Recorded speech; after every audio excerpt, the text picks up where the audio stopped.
자, 마이크로폰이에요. 마이크로폰은 음향 신호를 전기신호로 바꾼다. 그러니까 음향이 아까 뭐라고 그랬어요? 압력의 교란이라고 그랬죠. 그쵸? 결국은 소리는 압력이 바뀌는 현상이에요. 우리가 지금 공기 중에 있는 대기압 말고 바뀌고 있는 요 동압 있잖아요. 동압. 스태틱 프레셔가 아니고 다이나믹 프레셔를 레코딩하는 장치라는 거지. 근데 압력형, 그러니까 당연히 마이크로폰은 압력형이 돼야 돼. 왜? 소리가 압력의 교란 현상이기 때문에. 근데 아쉽게도 이런 마이크로폰은 압력을 재는 게 아니에요. 우리가 쓰는 다이나믹 마이크로폰은 이거는 프레셔 그레디언트를 재요. 압력 차를 잰다고. 여러분들이 그걸 반드시 아셔야 돼요. 그럼 무슨 문제가 생기냐? 문제가 생깁니다. 근데 그러면 지금 어떻게 이렇게 아무 사용하냐? 이렇게 사용해도 되는 악기가 있고 반드시 압력차 프레셔 그레디언트 마이크로폰, 지금 여러분들 말한 다이나믹 마이크로폰을 썼을 때 녹음을 하면 안 되는 악기군이 있는 거예요. 그때는 콘덴서 마이크로폰 써야 돼요. 제가 그 말씀을 드리려면, 자, 프레셔 마이크로폰입니다. 그러니까 압력이라는 것 자체는 제일, 그러니까 왜곡 없이 측정할 수 있겠죠. 압력 그 자체를 재기 때문에. 그래서 제일 이상적이고요. 그래서 모든 계층용 마이크로폰, 측정용 마이크로폰은 압력형 마이크로폰이에요. 그게 원음을 그대로 왜곡 없이 측정을 하는 거고요. 압력의 정의를 알아야 돼요. 압력은 단위 면적당 자행하는 힘이에요. 그래서 뉴턴 퍼 미터 스퀘어. 단위 면적당 자행하는 힘이고, 압력이라는 것들은 그 방향이 없어요. 그래서 모든 그 면에 수직으로 작용해요. 내가 공이다 그러면 수직으로 작용한다는 거죠. 스칼라 값이라는 거지. 스칼라 값이고 벡터 값이 아니에요. 방향이 없어. 그래서 이게 그 방향을 안 가지기 때문에 무슨 말이냐고 그러면 무지항으로밖에 안 돼요. 어느 방향에 오더라도 이렇게 다 똑같은 감도로 가진다는 거예요. 그래서 이렇게 이제 보이죠. 그래서 우리가 이제 소음 측정을 할 때, 이런 거 할 때는 모든 방향에서 있잖아요. 왜곡 측정이 되잖아요. 이때는 바로 압력형 마이크로폰을 사용한다는 거예요. 기본적으로는 그렇습니다. 꼭 알아주시고요. 그 다음에 압력형 마이크로폰 장점은 주파수액이 굉장히 넓어요. 그리고 굉장히 평탄해요. 그러니까 이런 계층용 마이크로폰에서 쓰겠죠. 그렇죠?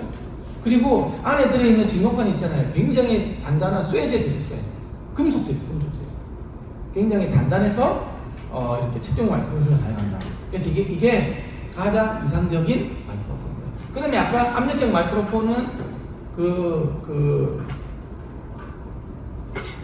스칼라 값이기 때문에 수직으로 작용하기 때문에 무지항이 돼야 되는데요. 이것조차도 무지항은 안 됩니다. 왜 안 되냐? 아까 이야기했지만 이게 이제 너무 고주파수가 들어오면 파장이 짧아지지 않습니까? 파장이 짧아지면 얘 같은 경우에 넘어가지를 못해요. 이게 넘어가지를 못한다고. 이 자체가 너무 크기 때문에. 이 짧은 거에서 보면 이쪽이 안 보여. 다이아프램 여기 있는데 이쪽에서 오는 녀석은 이렇게 돌아서 들어가야 되는데 파장이 너무 짧기 때문에 넘어가지를 못하는 거예요. 패드 현상이 안 생긴다는 거죠. 그래서 이거 같은 경우에도 굉장히 고주파수가 되면 지향성을 가져. 그래서 세상에 그 압력형 마이크로폰도 무지항이라는 것들은 거짓말이에요. 이게 다이아프램 사이즈가 작으면 작을수록 이렇게 무지항이 되는데, 실제로 간다고 하면 이게 만약에 무지항성 마이크로폰이라고 이렇게 된다고 하면 한 1kg 이상 넘어가면 있잖아요. 그때부터 이제 지향성을 가져요. 근데 위에 있는 거 저거 있잖아요. 저 위에 있죠? 저거는 이제 계층용 마이크로폰인데 저게 이제 압력형 마이크로폰이거든요. 저 정도 되면 2분의 1이 되는데 저거는 같은 경우는 한 5kg 넘어가면 지향성이 만들어져요. 근데 이거보다 좀 얼썩얼썩하는 계층용 마이크로폰이 좀 끝이 좁잖아요. 그래 한 10몇 kg 넘어가면, 10kg 정도 넘어가면 지향성이 만들어져요. 그러니까 그게 좋은 거지.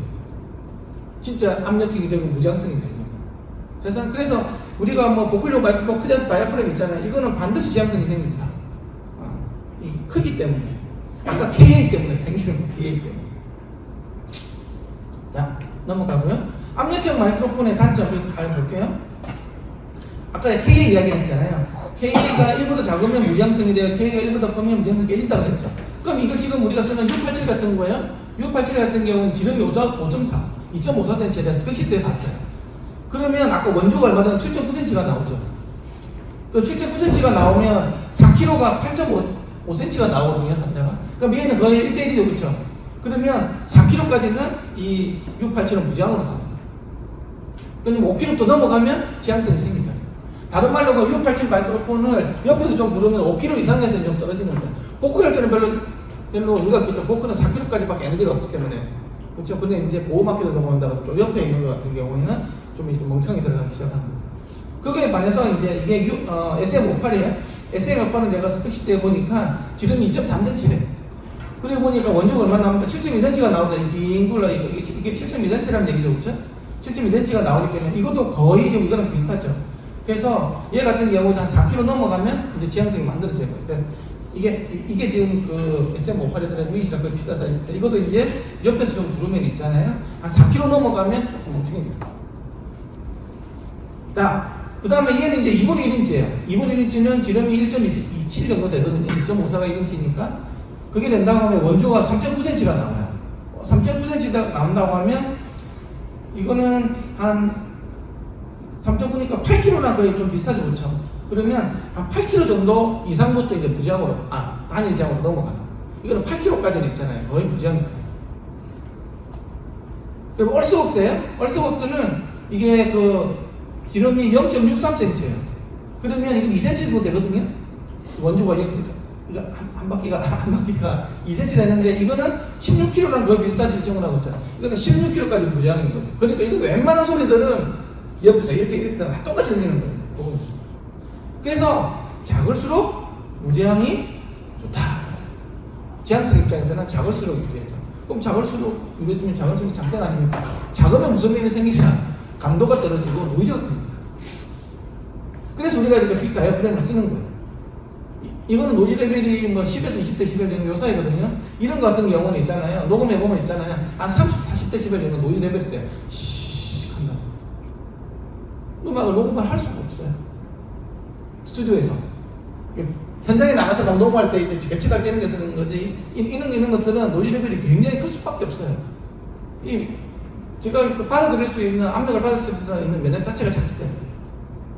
그러면 작으면 어떻게 될까요? 증폭시켜야 되겠죠, 뒤에서 그렇죠. 그럼 증폭하면 전자노이즈까지 증폭이 될 거잖아요. 그러니까 노이즈가 시식하고 들립니다.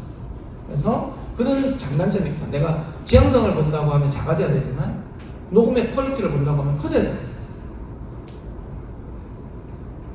압력의 마이크로폰 단점은 아까 얘기했죠. 면적이 줄어들잖아요? 그렇죠? 면적이 줄어들면 노이즈가 커져. 그래서 면적이 2배 증가되니까 노이즈가 6dB이 커져버리네. 노이즈 레벨이. 근데 또 면적이 작아지면 고주파선도 더 잘 녹음이 되는 거예요. 그래서 이게 내가 다이프램이 작을수록 있잖아요. 뭐 예를 들면 뭐 이게 2분의 1인치가 예를 들면 40kg까지 녹음을 하면 4분의 1인치는 80kg까지 녹음을 할 거예요. 작아지면 작아질수록 진동체의 질량이 줄어들기 때문에 더 이렇게 빨리빨리 바뀌는 게 많이 쉽겠죠. 가벼우니까 그렇죠. 그래서 더 고주파수 녹음이 가능해요. 그래서 작으면 고주파수까지 녹음을 하고 작으면 노이즈 레벨이 또 크죠. 이런 좋고 나쁘게 서로 이렇게 해서 교차가 됩니다. 그래서 잘 골라 쓰셔야 돼요. 근데 이제 최대 단점이겠죠. 압력형 마이크로폰 최대 단점은 뭐냐? 모든 방향 소리 다 들어오니까, 물론 고주파로 가면 지향성이 생기긴 하지, 다 들어오기 때문에 대부분의 주변 사람들의 소리는 저주파수가 맞지 않습니까? 그렇죠? 근데 이게 내가 원하는 음만 녹음이 안 된다는 거예요. 개나 소리나 다 들어온다는 거지, 이렇게 막 이걸 다 녹음하려고 하는 거예요. 그래서 이게 이제 어렵다. 그래서 사람들이 지향성을 만들어줄 수가 없을까? 그때부터 이제 일이 벌어집니다. 그때부터 지향성을 만들어주려고 하면 이제 압력형으로 녹음이 안 됩니다. 그걸 아셔야 돼요. 그래서 프레셔 그레디언트라는 방식을 써야 돼요. 압력차로 녹음할 수가 없어요. 그렇게 하면 희한하게도 지향성이 만들어져. 특정 소리만 넘어질 수 있는 거예요. 그러면 압력형은 원래 소리하고는 달라지는 거예요. 원래 원음하고 전부랑. 그래서 고품질 녹음 있잖아요. 할 때는 반드시 압력형을 써요. 무지향성을 쓴다. 클래식 녹음할 때 AD 방식으로 해가지고 녹음할 때 무지향성을 쓰죠. 그렇죠? 그러면 굉장히 낮은 극저음까지도 다 녹음이 되죠. 다이나믹은 극저음이 아예 녹음이 안 됩니다. 왜? 프레셔 그레디언트 압력차가 만들어지지가 않아요.